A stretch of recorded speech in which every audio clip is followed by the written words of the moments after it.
Have you ever noticed that every time you crack open a book, your eyelids drop faster than a garage door with dead batteries?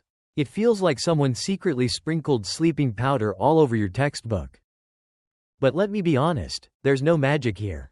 It's just your brain trying to dodge hard work with professional level skills. Your brain may be smart, but it has one fatal weakness: it hates difficult things. The moment it sees something complicated, it pretends to be tired, pretends to be sleepy, and sometimes even pretends to be hungry, just to escape responsibility. And because I used to be a level 9 lazy brain victim myself, I went on a mission to find a few ridiculously simple yet shockingly effective tricks. Ones that made me feel like I'd upgraded into a new version of myself who actually knows how to study.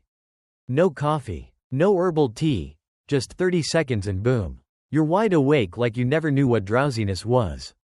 The first trick sounds kind of philosophical, but it works like magic in real life. Change your mental state on the spot.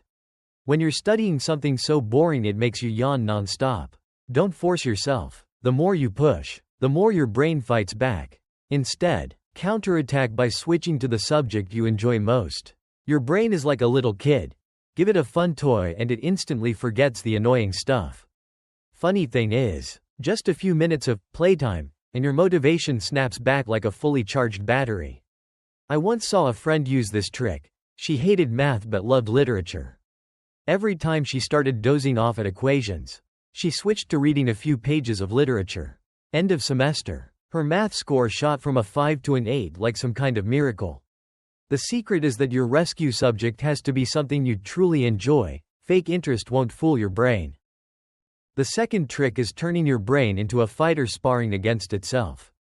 After studying, don't keep gnawing at the book like a dog chewing on a slipper. Close it and try recalling what you just stuffed into your head. Ask yourself a few slightly annoying questions. What did I just learn? What were the main points? How many sections were there? When your brain has to dig through storage to retrieve information, it doesn't have time to feel sleepy. It's like teaching someone else. Once you teach, your brain is forced to get serious. Sometimes you'll be shocked at how clear everything suddenly appears, like full HD with no filter. Then comes the read aloud technique, the ultimate weapon for those who are one blink away from face planting on their desk. Silent reading only activates your eyes, but reading out loud forces your mouth, ears, and brain, and yes, even your dignity, to participate. Because sometimes hearing your own voice feels weird, but the effectiveness? Incredible. Your brain burns energy faster. And once it's burning fuel, it can't afford to go to sleep. Imagine you're acting in a movie scene. Read with emotion. Exaggerate. Overdo it if you want. The more dramatic you are, the more awake you become. If you're still yawning like a hippo, it's time for the legendary ear pinch technique. Sounds silly, but it's surprisingly powerful. Your ears have tons of pressure points connected to your whole body. And one good pinch sends your nervous system jolting awake like getting hit by lightning.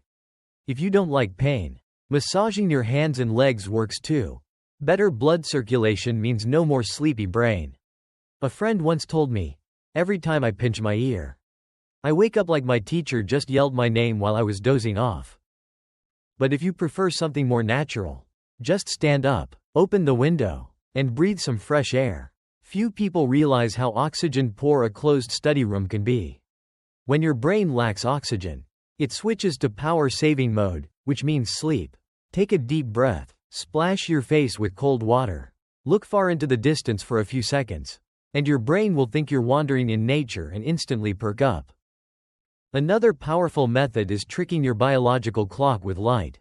Your internal clock works like a plant. Bright light means wakefulness.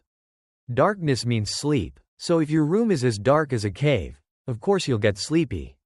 Turn on all the lights you can, especially bright white light. Your brain instantly switches to daytime mode and your focus increases dramatically. And finally, we have the prison monk super technique, ultra slow walking. Sounds strange, but it's the peak of mental clarity. Just stand up and walk so slowly that you're afraid you're lagging in real life. Don't think about anything. Just feel each step. When you do this, your brain resets like a computer rebooting. 3 minutes of this equals a 30-minute nap. Japanese practitioners use this to stay alert for hours. And if they can, so can you. So remember, feeling sleepy while studying doesn't mean you're lazy. It's simply your brain asking for a different kind of stimulation. Instead of wrestling with it, work with it using these simple tricks. Studying becomes a breeze, your grades look like a dream, and you no longer have to battle the deadly head nod. And if these tricks save you a few hours of study time, share them with some friends. You might just become their unexpected hero.